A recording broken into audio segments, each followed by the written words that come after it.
오늘은 이제 믿음과 칭이라는 제목으로 조금 더 교리적인 내용을 명료하게 이해하고 지금 나의 믿음을 점검하는 그런 시간을 갖도록 하겠습니다. 먼저 가장 기본적인 개념을 여쭙고 시작하길 원해요. 여러분, 믿음이란 무엇일까요? 그 목사님이 한번 오셔가지고 저기 답을 막 이야기하고 있으면 그거 안 되는 거예요. 네. 목사님이 만약에 양복을 입고 오셨으면 축도를 부탁할 텐데 그냥 오셨어요. 놀러 오신 것 같아요. 네. 지금 사역 쉬고 저렇게 놀고 있는 목사님도 계세요. 더 큰 사역 하시려고. 믿음이란 무엇이냐? 우리는 믿음에 대한 명확한 성경적 개념을 가지고 출발을 해야 합니다. 믿음은 하나님의 존재를 인정하거나 인지하는 것, 그거 아니에요. 당연한 겁니다. 그거는.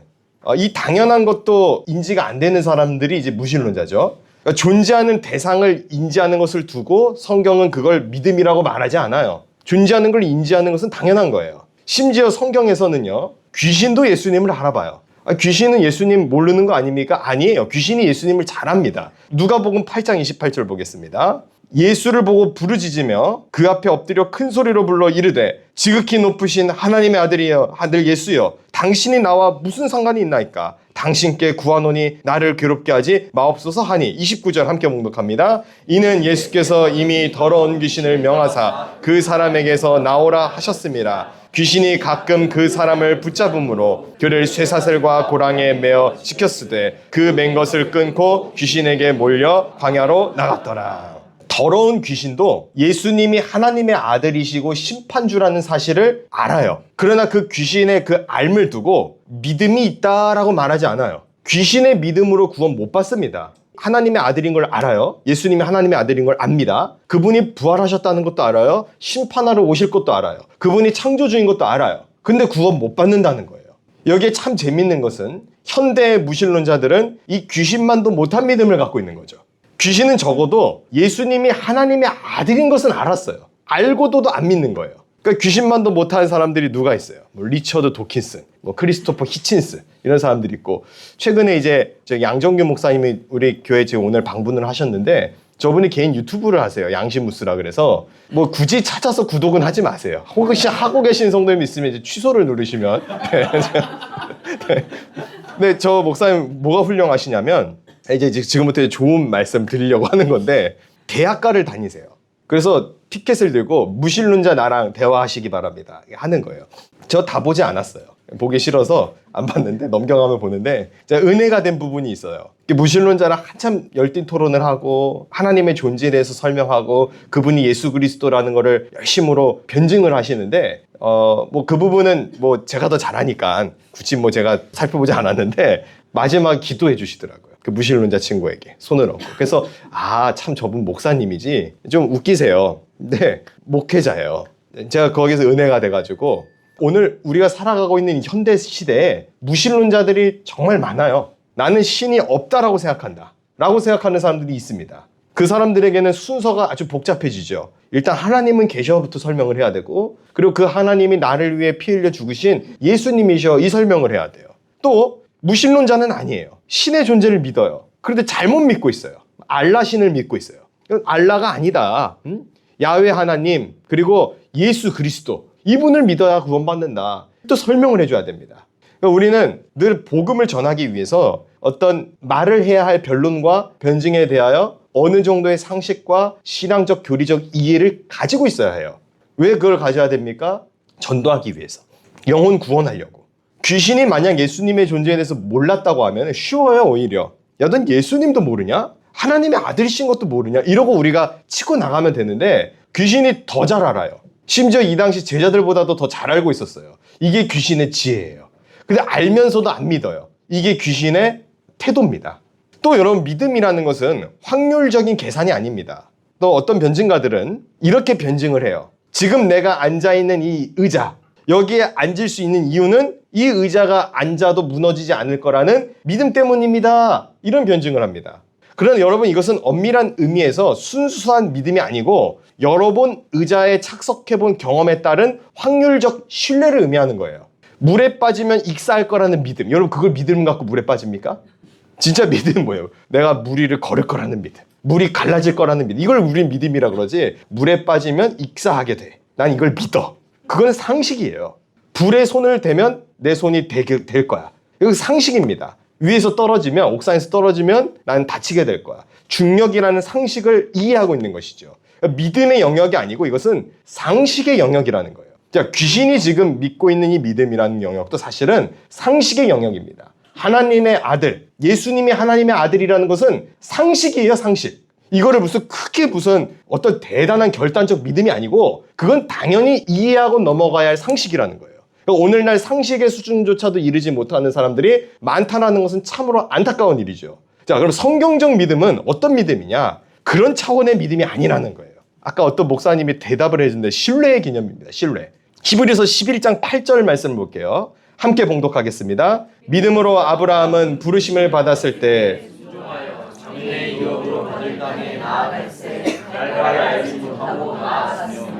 이게 믿음이에요. 믿음은 신뢰입니다. 아브라함은 하나님을 신뢰하는 믿음의 소유자예요. 아브라함을 믿음의 조상이라고 부르는 까닭이 무엇입니까? 그가 믿음의 사람의 표본과 모습을 보였기 때문에.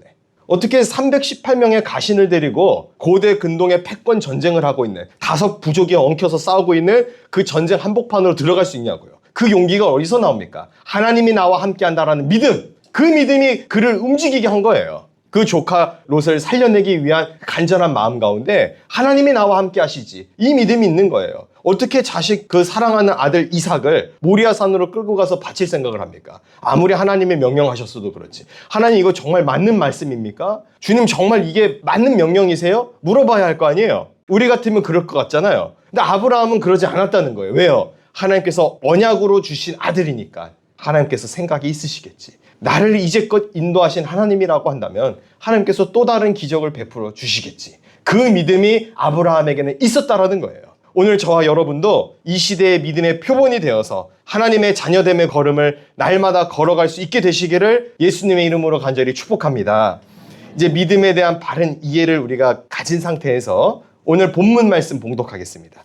갈라디아서 2장 16절입니다. 사람이 의롭게 되는 것은 율법의 행위로 말미암음이 아니요 오직 예수 그리스도를 믿음으로 말미암는 줄을 알므로 우리도 그리스도 예수를 믿나니 이는 우리가 율법의 행위로서가 아니고 그리스도를 믿음으로써 의롭다함을 얻으려 함이라. 율법의 행위로서는 의롭다함을 얻을 육체가 없느니라. 아멘. 신년 예배 때도 제가 강조하여 말씀드렸던 내용이 하나 있죠. 그 예수의 믿음과 예수를 믿는 믿음, 이것을 원어적으로 구분하여 개념을 대입해서 설교하는 설교자들을 어떻게 하라 그랬습니까? 제가 믿고 따르라 그랬나요? 아니면은 거부하고 경계해야 된다고 했나요? 그렇죠. 거부하고 경계해야 되는 겁니다. 그거는 원어 가지고 장난하는 거예요. 아니에요. 그렇지 않아요. 예수의 믿음, 예수님이 나를 믿어주셨기 때문에 내가 구원 얻었다. 그런 식으로 문둥거려서는 안 됩니다. 오늘 본문은 명확하게 그리스도를 믿음으로써 의롭다함을 얻는다라고 나와요. 예수 그리스도라는 구원자를 대상으로 믿고 신뢰하고 의지해야 하는 것이지, 죄악된 삶을 계속 반복하면서 하나님이 나를 믿어주셔, 이렇게 안위하고 있으면 안 된다라는 겁니다. 은혜를 오용하고 왜곡하는 시대적 풍조가 만연해졌어요. 여러분, 은혜를 왜곡하시면 안 됩니다. 죄를 실컷 저지르면서도 하나님이 어차피 나를 용서해 주실 거야, 그런 법이 어디 있습니까? 그러지 않습니다. 우리 하나님은 거룩하신 하나님이에요. 뭐라고 말씀하십니까? 내가 거룩하니 너희도 거룩하라. 은혜라는 것은 우리를 거룩하게 만들어주실 그 하나님을 믿고 신뢰하는 것이지, 내가 여전히 죄악의 삶에서 죄와 하나 되어 살아가고 있음에도 불구하고 하나님이 나를 구원해 주실 거라는 착각 속에 살라는 것이 아니라는 거예요. 하나님께서 아브라함을 보고 내가 나를 사랑하는 것을 내가 믿어줄게, 가만히 계시지 않았어요. 하나님은 그 믿음을 시험해 보십니다. 그 아들 이삭을 바칠 수 있는지를 하나님은 시험해 보신 거예요. 성도의 인생에는 반드시 이 믿음이 시험을 통과해야 하는 순간이 찾아옵니다. 그것이 어쩌면 2026년도일지도 모르겠다는 생각을 가져요, 저는. 우리의 믿음이 시험의 잣대 위에 올라갈 때가 있다는 거예요. 그냥 가만히 있고 평탄해서 잘 믿는 것을 두고 믿음 있다라고 말하지 않아요. 진짜 믿음은 고난 중에 빛을 발하고 불가능 중에 역사하는 믿음인 줄로 믿습니다. 평안할 때 믿는 건 쉽죠. 기도만 하면 응답이 되고 하나님께서 능력 주시고 힘 주시고 그 하나님을 내가 찬양합니다. 예수 믿어 난 행복합니다. 그거 쉽죠. 예수 믿고 불행하면요. 그럼에도 불구하고 나는 주를 따르겠습니다. 그게 되냐 이거예요, 우리가. 기도 응답이 되고 나를 윤택하게 만들고 나를 풍족하게 만들어 주실 때만 내 하나님이고, 나에게 고난을 주고 시련을 주고 내 앞길에 험난한 길을 예비하시면 내 하나님 아니게 돼버리는 이런 이중적 잣대에 우상숭배하는 방식의 신앙이 우리 가운데 남아있으면 그것은 믿음이라고 볼 수 없다라는 거예요. 따라서 오늘 저와 여러분의 모두의 믿음이 예수님을 구세주로 믿고 시인하며 하나님만을 의지하는 철저한 성경적 신뢰의 믿음이 되시기를 예수님의 이름으로 간절히 축원합니다. 마음으로 믿어 의에 이르고 입으로 시인하여 구원에 이른다. 쉽네 이렇게 생각할 수 있어요. 바울이 어느 시대에 그 말씀을 했는지를 생각을 하셔야 돼요. 그때 입으로 예수를 주라고 시인하면 죽는 시대예요. 그러면 그 초대교회 성도들이 지금 우리의 신앙을 보았을 때 이질감이 느껴지고 뭔가 다른 신앙 상태라고 생각이 될 정도로 보인다고 하면은 우리의 믿음은 그들의 믿음과 동일한 믿음이 아닐 수 있다는 거예요. 지금 우리가 예수님을 주님입니다 라고 시인하는 건 어려운 시대가 아니잖아요. 연말에 연예대상, 가요대상에서 하나님께 영광 돌립니다, 감사합니다 얘기하는 게 어려운 시대가 아니잖아요. 그게 어려운 시대가 되었을 때 동일하게 그 고백이 나오는 게 믿음이라는 거예요. 나이지리아에서 그렇게 말할 수 있는 게 믿음이라는 거예요. 공산국가에서 그렇게 말할 수 있는 게 믿음이라는 거예요. 이슬람 중동국가에서 예수만이 구세주입니다라고 고백하고 선포할 수 있는 게 믿음이라는 거예요. 오늘 저와 여러분이 그와 같은 믿음을 소유하는 하나님의 백성 되시기를 간절히 원합니다. 다음으로 칭의의 개념에 대해서 우리가 확인하겠습니다. 여러분, 칭의는 무엇일까요? 종교개혁자 루터의 신학을 두고 이신칭이다라는 말을 아마 여러분 들어보셨을 겁니다. 법정적 용어입니다. 법률 용어예요. 쉽게 말해서 의롭다고 칭해준다. 내가 너 의롭다라고 불러줄게. 그 뜻이에요. 자, 그러면 우리는 의인인 겁니까? 죄인인 겁니까? 의롭다고 칭함을 받은 죄인인 거예요. 진짜 의인이 된 게 아니고 여전히 본질상 진노의 자녀고 죄인이지만 그리스도의 보혈의 은혜로 말미암아 의롭다고 칭함을 받게 된 겁니다. 그러니까 죄를 지었는데 법정에서 칭의 선언으로 말미암아 무죄가 된 거예요. 그러니까 죄를 안 져서 무죄가 아니고 죄인인데 법정적 판결에서 죄가 없다라고 선언해 주신 거예요. 그럼 이해가 되시나요? 신학자 마이클 리브스는 이를 좀 더 쉽게 이렇게 설명합니다. 죄인에게 떨어진 유죄 판결의 결과가 그리스도의 보혈로 말미암아 무죄로 바뀐 것이다. 저와 여러분은 이미 판결이 난 존재들이에요. 지옥에 가기로 결정된 존재들이에요. 바꿀 수 없는 죄인이에요. 회복 불가능한 죄인의 상태예요. 그런데 뭐가 그걸 바꾼 겁니까? 이 판결을 바꿀 수 있는 능력이 어디에 있는 겁니까? 예수 보혈에 있다라는 거예요. 판결이 무죄인 것이지 여전히 죄인이에요. 그래서 우리가 예수를 믿으면서도 계속 죄를 짓는 거예요. 죄 짓고 사는 이유가 그래서 그래요. 오늘 말씀의 제목 믿음과 칭의입니다. 의롭다는 선언은 예수를 믿음으로 얻어져요. 이로써 구원의 판결을 얻게 된다는 것이 교리적이며 신앙적인 진술입니다. 그런데 이것을 단순히 우리가 노트에 필기하고 암기해가지고 신학적 지식과 공부로만 알면 정말 이 결과를 영적으로 실감하지 못하고 그저 지식적으로만 알고 있으면 안 된다는 거예요. 내가 정말 의롭다 칭함을 받았구나라는 것을 영적으로 체험을 하셔야 돼요. 그래서 신학자 제럴드 브레인은 뭐라고 말합니까? 이렇게 말합니다. 예수님을 인격적으로 만난다라는 것은 특별한 은사의 체험과 종교적 카타르시스를 의미하는 것이 아니고 칭의를 체감하는 것을 의미한다 이렇게 말해요.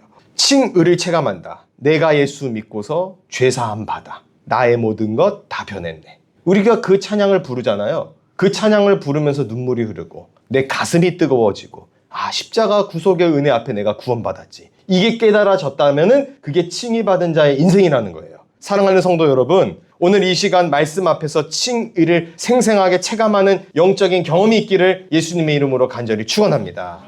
자, 오늘 본문 말씀 갈라디아서 2장 16절을 집중해서 다시금 한 번 더 말씀을 보겠습니다. 특별히 전반부 말씀에 주목해 보겠습니다. 사람이 의롭게 되는 것은 율법의 행위로 말미암음이 아니요. 이렇게 기록되어 있습니다. 이 말씀의 의미를 먼저 확인해 보겠습니다. 첫째로 율법의 행위로는 의롭다 칭함을 받을 수 없는 이유에 대해서 말씀드리겠습니다.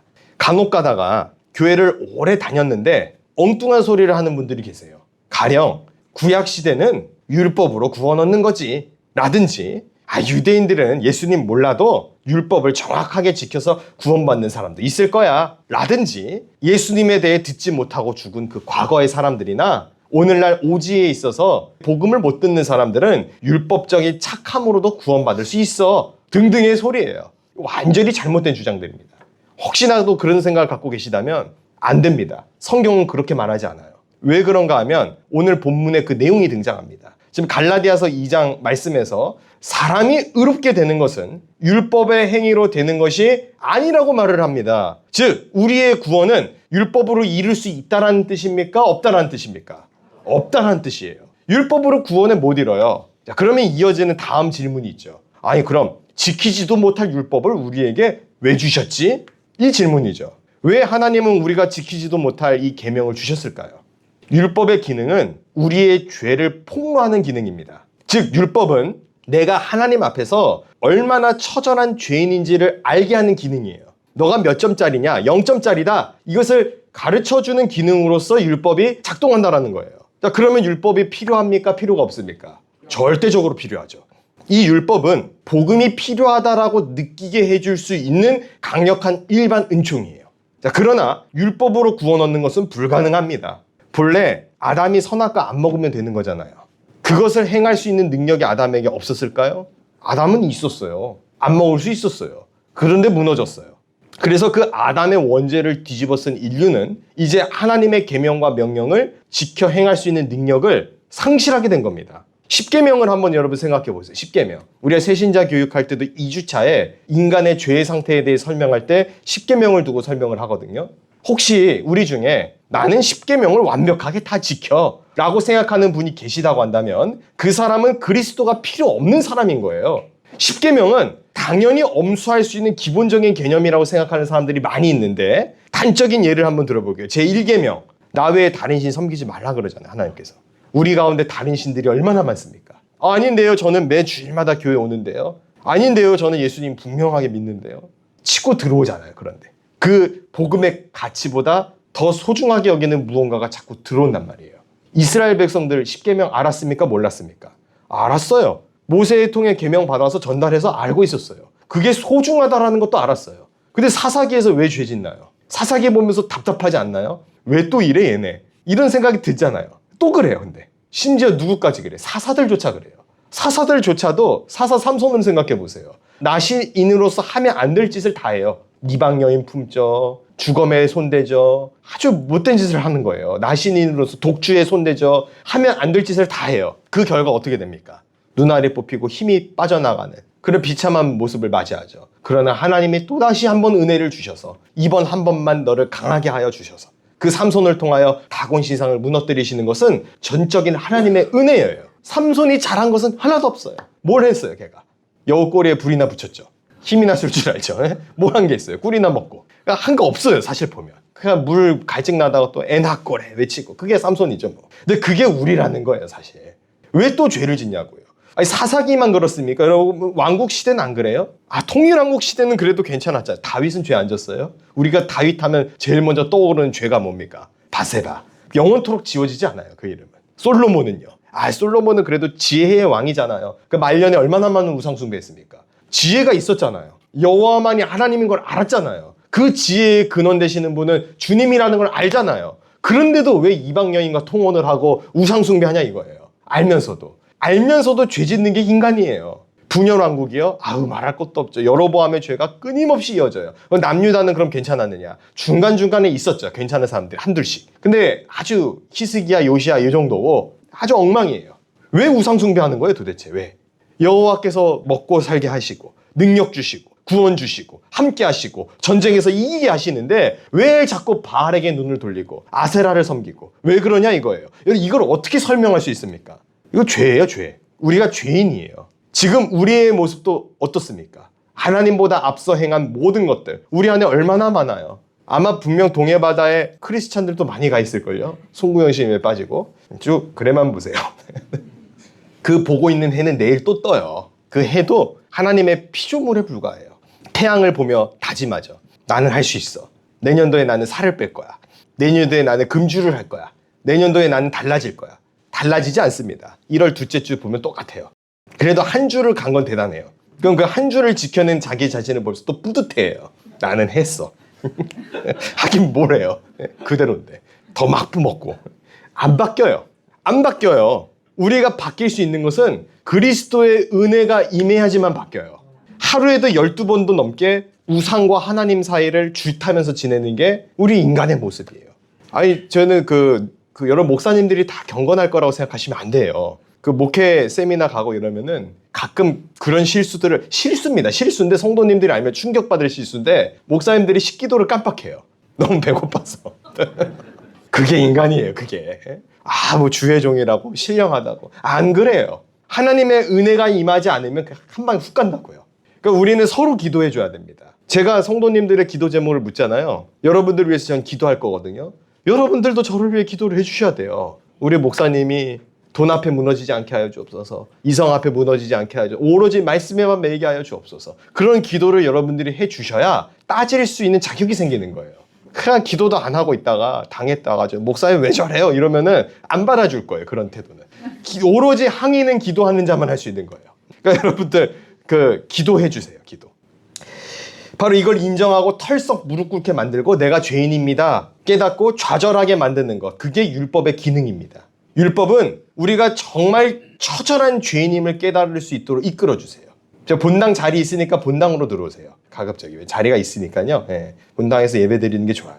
은혜는 사모해야 돼요. 천국은 침노하는 자의 것입니다. 내가 또 예배 드리고 있는 사람 방해하고 또 비집고 들어가면은 눈치 주고 이게 또 신뢰가 되는 거 아닐까. 너무 좋고 착한 생각이지만 내가 은혜 받는 게 제일 중요하죠. 누구 생각을 합니까? 내가 은혜 받고 세워지는 거. 여러분 그런 민폐는 끼치세요. 그냥 다 익스큐스 같아요. 우리 성도들은. 근데 애기들 빽빽대면 안 돼요. 그거는 이제 훈련이 필요해요. 자, 율법은 정말 우리가 처절한 죄인임을 깨닫도록 만들어주는데 바로 복음의 필요성을 느낄 수 있도록 만들어준다는 거예요. 종교개혁자 루터가 이렇게 표현하죠. 인간은 단 두 부류의 인간만 있다는 거예요. 첫째는 스스로 의롭다라고 주장하는 죄인. 다른 하나는 스스로 죄인이라고 고백하는 의인. 여러분들은 어느 편에 서 계십니까? 나는 죄인입니다. 고백할 때 주님이 의롭다라고 얘기해 주세요. 오늘 저와 여러분 모두는 지금 이 예배의 자리에서 율법 앞에 내가 죄인임을 고백하고 스스로 그리스도가 필요한 인생임을 깨닫게 되시기를 예수님의 이름으로 간절히 축원합니다.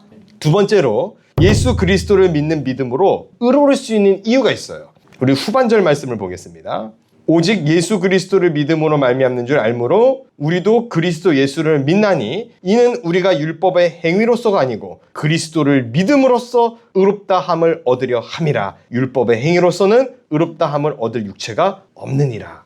율법의 행위로서는 의롭다함을 얻을 육체가 없어요. 바꿔 말하면 그리스도를 믿는 믿음으로는 의롭다함을 얻을 육체가 있다라는 뜻이에요. 그러면 도대체 믿음이 무엇이기에 우리를 칭의의 자리로 이끌어주는가? 먼저 앞서 확인했던 대로 우리는 율법으로는 도저히 의로워질 수가 없습니다. 그 이유는 첫째로 율법을 지킬 만한 능력이 되지가 않아요. 두 번째로 율법의 기능이 애초에 그걸 지킬 수 있으리라고 생각해서 주신 게 아니라는 거예요. 못 지킬 걸 알고 넌 이것밖에 안 돼를 알려주시기 위해서 주셨다는 거예요. 그럼에도 불구하고 율법적 삶을 온전히 실천하는 것 외에는 거룩해질 수 있는 방법이 없습니다. 그렇다면 인류에게는 전혀 소망이 없는 상태가 된 것이죠. 그러나 율법을 단 한 사람이 대신 짊어짐으로 말미암아 완성시켜요.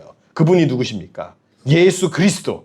여기에 믿음의 신비가 있는 거예요. 우리가 믿음으로 말미암아 의롭게 될 수 있는 이유는 우리가 믿는 그 예수님께서 나를 대신하여 율법의 속량을 다 치러 주셨기 때문에 그런 거예요. 이걸 잘 들어주셔야 합니다. 믿기만 하면 의로워지는 이 구원의 진리에 대한 내용입니다. 어떻게 믿기만 했는데 구원을 받아? 이해가 안 갔잖아요. 이건 그리스도의 구속의 십자가 속전 개념이 작동되었기 때문에 그래요. 매튜 바렛은 이것을 두고 하나님의 영수증이라고 표현을 합니다. 좀 더 쉽게 좀 설명을 드릴게요. 예수님께서 십자가 도상에서 다 이루었다라고 말씀하셨어요. 그것을 두고서 주님께서 너무 힘드신 일 다 감당하셨고 공생에 다 끝나셨고 이제 십자가 사역까지 완수하셨으니까 다 이루었다라고 말씀하셨나 보다 하고 이해하고 넘어가시면 안 됩니다. 그런 내용이 아니에요. 그것이 다 이루었다라는 것은 영수증이에요. 영수증. 그 로마의 상인들은 거래할 때 상거래를 할 때 그 당시에 영수증의 개념으로 거래가 다 이루어지면 다 이루었다라는 선언적 외침을 해요. 그럼으로써 그 거래의 영수증 처리가 끝이 납니다. 자, 무슨 얘기냐면은 주님께서 값을 치러주셨다는 얘기예요. 누구의 값을요? 저와 여러분의 죄의 값을요. 원래는 양을 잡아서 속죄 제물을 드려야 됩니다. 그런데 하나님의 어린 양이신 예수님께서 그 속죄 제물의 값을 감당하신 거예요. 더군다나 하나님의 어린 양이신 예수님은 이전에 제물로 쓰였던 양처럼 일시적인 것이 아니고 영원한 제물이 되셔서 모든 죄의 문제를 끊어내신 거예요. 이걸 영단번의 대속물이라 그러죠. 그러니까 예수 그리스도를 믿기만 하면 누구든지 구원을 입는다는 얘기는 어떤 얘기냐? 주님께서 그 값을 다 치러 주신 그 영수증 처리 안으로 우리가 들어가게 됐다라는 거예요. 그러면 여러분들이 여러분들이 이전에 지었던 죄, 어떤 죄가 있든지 간에 그리스도의 보혈의 능력으로 지울 수 없는 죄는 없다라는 겁니다. 이것이 마음껏 죄를 지어도 되라는 뜻이에요? 아니죠. 내가 이전에 지었던 죄에 대해 죄책감, 죄의식, 그리고 그로 말미암아 엉켜서 살아갔던 나의 고통스러운 삶의 모습들, 그것들을 내려놓을 수 있게 되었다는 거예요. 모든 고통의 멍에를 내려놓을 수 있도록 만들어주시는 은혜, 그것이 바로 예수 그리스도의 십자가 은혜라는 거예요. 값을 다 치르고 샀는데 분명 계산이 끝났는데 이거 먹어도 되나? 고민하는 사람 있냐 이거예요. 없어요. 왜요? 값을 치렀기 때문에. 디모데전서 2장 6절입니다. 그가 모든 사람을 위하여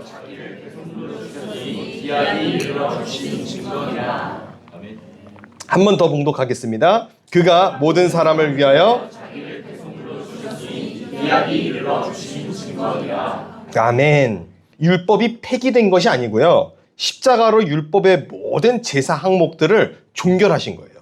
자, 다시요. 이는 율법이 폐기한 게 아니에요. 율법 폐기된 게 아니고 율법을 완성하신 겁니다. 이로써 누구든지 예수를 믿음으로 말미암아 율법을 다 지킨 것으로 간주되게 되는 거예요. 즉 율법을 온전하게 다 지키신 분은 오직 예수뿐이라는 거예요. 그 율법의 완성자로 말미암아 의롭다는 칭함을 우리가 얻게 된 거라는 거죠. 그 예수님으로 말미암아 우리가 천국 가게 된 거예요. 그 예수님 때문에 우리가 구원받은 하나님의 자녀가 된 겁니다. 할렐루야. 마태복음 5장 17절입니다. 내가 율법이나 선지자를 폐하러 온 줄로 생각하지 말라. 폐하러 온 것이 아니요 완전하게 하려 함이라. 아멘. 완전하게 하신 일이 무엇입니까? 바로 예수 그리스도의 십자가예요. 하나님의 아들이 희생 제물이 되신 겁니다. 그래서 우리가 믿음으로 말미암아 의롭다 함을 입은 거예요. 신학적으로 말하면 그리스도의 의로움이 나에게 전가되어 입혀진 거예요. 사랑하는 형제자매 여러분, 믿음과 칭의의 관계는 철저하게 예수 그리스도의 십자가 은혜로 연결되어 있습니다. 이 믿음은 나의 의지적 결단이라든가 행위가 아니에요. 행위로는 의로워질 수가 없습니다. 그저 나는 죄인이니 주님 나는 주의 은혜가 필요합니다. 주님 나를 위해 대신 죽어 주셨는 줄로 믿습니다. 그 고백이면 충분하다라는 거예요. 오늘 저와 여러분 모두가 이 믿음의 고백 앞에 다시 서서 의롭다 칭함을 받은 하나님의 자녀로 살아가게 되시기를 예수님의 이름으로 간절히 축원합니다. 나는 죄인입니다. 예수만이 나의 구세주입니다. 예수님만이 나를 의롭게 만드실 수 있습니다. 라는 이 고백은 명쾌한 기독교의 진리예요. 이 누구도 흔들 수 없습니다. 그러나 이 고백 앞에 다가가기가 힘이 들어요. 이 고백을 하는 사람들이 많지 않습니다. 아마 양 목사님이 잘 아실 거예요. 대학가 돌아보셨으니까. 무신론자들, 대학교에 있는 지성 있다라고 하는 사람들 교만해서 안 따라요. 내가 왜 죄인인데? 내가 얼마나 똑똑한데? 이러고 있는 거예요. 왜 내가 죄인이고 내가 복음이 필요한 존재라는 것을 인정하지 않을까요? 율법을 지키는 일보다 예수를 믿는 일이 훨씬 더 쉬운 일일 것 같은데 왜 못 믿을까요? 왜 거부할까요? 그 자존심 때문에 그런 겁니다. 내가 죄인인 걸 인정하기 싫은 거예요. 그 자존심이 대속의 진리를 거부하고 칭의의 은혜를 스스로 막고 있는 겁니다. 오늘날 자존심 때문에 기분 나쁘다고 피곤하다고 이런저런 핑계로 칭의의 은혜를 거부하고 있는 불쌍한 영혼들이 매우 많아요. 이들에게 예수 믿으세요, 예수 믿고 구원받으세요 백날 외쳐도 꼭 벽 보고 말하는 것 같아요. 교회 나오세요, 교회 오셔야 됩니다 얘기해도 안 들어요. 제일 이해 안 가는 게 피곤해요가 제일 이해 안 가요. 저는 피곤해요. 피곤해서 어디서 쉬려고요? 지옥 불못에서 쉬게요? 아니, 교회 나온다고 구원받는 건 아니에요. 교회 나온다고 해서 자동으로 구원받는 건 아니에요. 그런데 교회에 와서 복음의 말씀을 한 번이라도 더 들으면 구원받을 가능성이 더 높지 않겠어요? 상식적으로? 교회 안 오는 것보다? 구원의 가능성을 좀 높이려고 교회에 나오라는 거예요. 어떻게든. 나는 됐어 싫어. 그러다가도 그냥 한 해가 편안해야지 그냥 한번 가줄란다 해서 왔는데 예수 십자가 복음을 듣고 뒤집어지는 사람이 있을 수 있잖아요. 그러니까 어쨌든 교회 오라고 하는 거잖아요. 우리가. 교회만 데리고 나왔다고 다는 아니에요. 목사님 책임지세요. 내가 어떻게 책임져요? 저 책임 못 져요. 저는. 데리고 나온 사람이 책임지세요. 그 사람 보고 신앙생활 하는 거니까. 나는 데려다 앉혀놓고 나는 교회 안 와요. 그러면 그 사람 교회 오겠냐고요. 나를 전도한 사람의 모습의 신앙의 상태가 그런데. 그러니까 전도는 신앙에 실력이 있는 사람들이 할 수 있는 거예요. 아무나 할 수 있는 게 아니에요. 가만 보면. 난 전도에 은사가 있어. 많이 데려는 오는데 가라지만 데려오면 뭐 하냐고요. 교회 오면 뭐 먹을 거죠. 안 줘요 이제. 안 줄 거예요. 자꾸 그러면. 드리긴 드리는데 먹을 거 먹으러 교회 오는 게 아니거든요. 복음의 말씀, 진리의 말씀, 생명의 양식, 그것이 나를 배부르게 하는 거거든요. 우리가 자꾸 이렇게 답답한 게 자존심 때문에. 난 기분 나빠. 교회 가면 또 나 죄인이라 그래. 나는 율법 지킬 수 있어. 내가 왜 율법을 못 지켜? 내가 어떤 사람인데. 죄인이지. 어떤 사람이 죄인이에요. 못 지켜요. 1계명부터 넘어진다니까요. 안식일 다 범하고.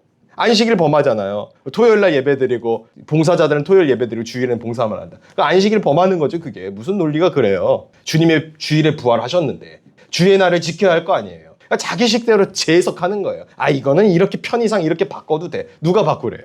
온라인 예배 드려도 돼. 주님이 온라인으로 오셨냐고요. 예? 육신을 입고 이 땅에 오셨는데 온라인으로 천국 가요. 그럼 지옥에서 온라인으로 천국 보라고요.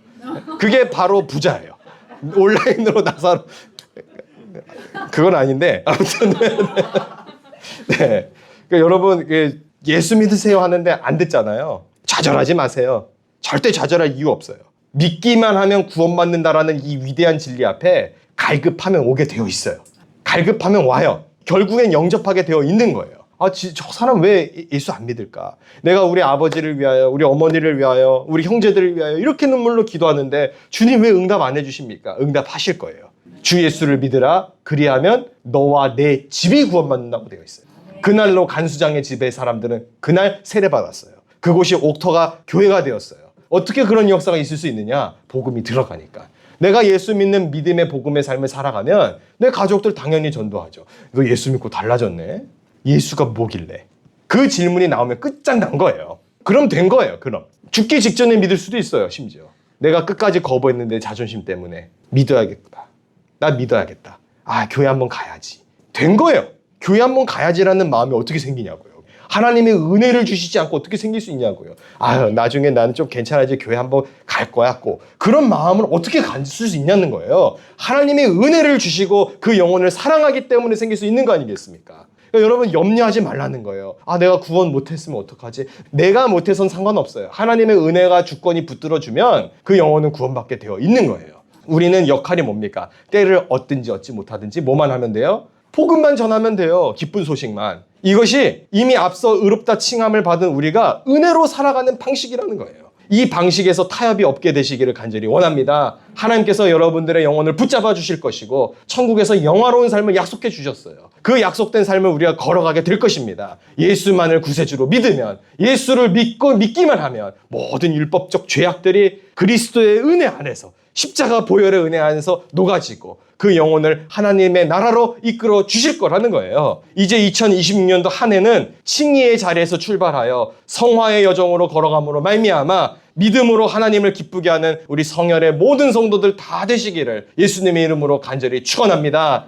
여러분들의 인생 가운데 복이 있을 것입니다. 하나님이 함께 하실 것입니다. 2026년도 보면 말의 해라 그래요. 말의 해. 그래서 말이 뛰는 것처럼 기상 높게 뛰라. 말도 지치면 못 뛰어요. 그런데 주의 백성들은 끝까지 걸어가는 거예요. 믿음의 경주 가는 거예요. 우리의 표대를 향해 나아갈 수 있다는 거예요.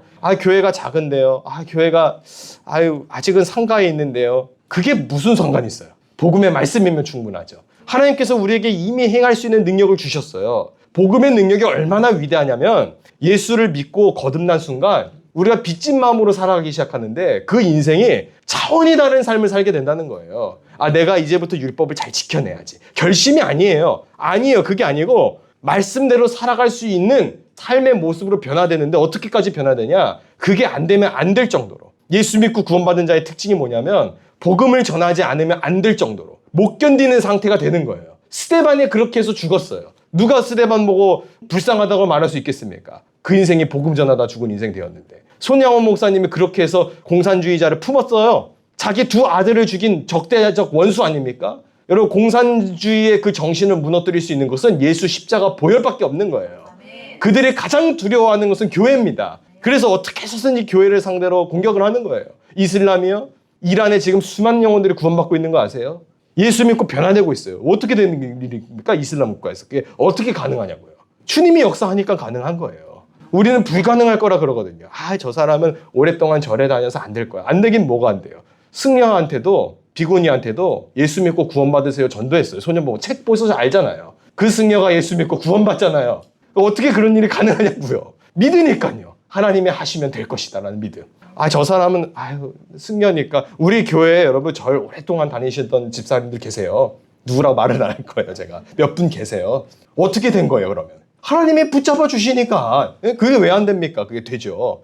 저 사람은 이미 오랫동안 이단에 빠져서 가능성이 없어. 왜 없어요 가능성이? 내가 포기하는 거죠. 하나님은 포기하지 않으신데. 우리가 기도하고 붙잡고 말씀으로 양육하고 이러면 그 영혼은 구출돼요. 하나님께서 이끌어 주실 거예요. 칭의와 믿음이라는 것이 그런 겁니다. 여러분들 두고 기도하는 그 영혼들 하나님이 결코 그냥 두지 않으실 겁니다. 염려하지 마시고 2026년도에도 기도함으로 말미암아 영혼 구원 이뤄내는 저와 여러분 다 될 수 있게 되시기를 예수님의 이름으로 간절히 축원합니다. 기도하겠습니다. 주님, 우리의 믿음이 약해질 때가 많습니다. 우리의 믿음이 눈앞에 보이는 현실 때문에 가로막힐 때가 많습니다. 그러나 하나님은 살아계시고 주님께서 나를 만나 메추라기로 먹이시고 시시때때로 반석에서 물이 나오게 하셔서 광야 한복판에서 살아남게 하셨다는 것을 내가 믿습니다. 나를 이끌어주신 그 하나님의 은혜를 믿으오니 나도 아브라함처럼 내 모든 것을 주님 앞에 올려드릴 수 있는 신앙적 결단이 있게 하여 주옵시고 주의 말씀에 믿음으로 순종하며 살아갈 수 있는 그 신뢰의 관계가 형성될 수 있도록 주여 은혜 베풀어 주옵소서. 하나님은 살아계시오니 하나님은 사랑이시오니 그 하나님의 사랑에 기대어서 주님, 내가 구원받은 걸음을 걸어가길 원합니다. 그저 그렇게 죄와 타협해 살아가는 삶이 끊어지길 원합니다. 아버지 하나님, 예수 믿고 구원받은 인생 되게 하여 주옵소서. 내 구원을 점검하게 하여 주옵소서. 내가 구원의 확신을 가지고 주를 위하여 달려갈 수 있도록 아버지 하나님 나의 발걸음을 이끌어 주옵소서. 나를 위하여 대신 피 흘려 죽으신 그 주님의 은혜를 당연하게 생각하지 않게 하시고 그 은혜로 말미암아 내가 일어서게 하시고 그 은혜를 입어 구원받은 백성의 삶을 살아갈 수 있도록 아버지 하나님 나의 심령을 붙잡아 주옵소서. 이 모든 말씀 우리를 구원하신 우리를 칭의로 만들어주신 우리 구주 예수님의 이름으로 간절히 기도드렸습니다. 아멘.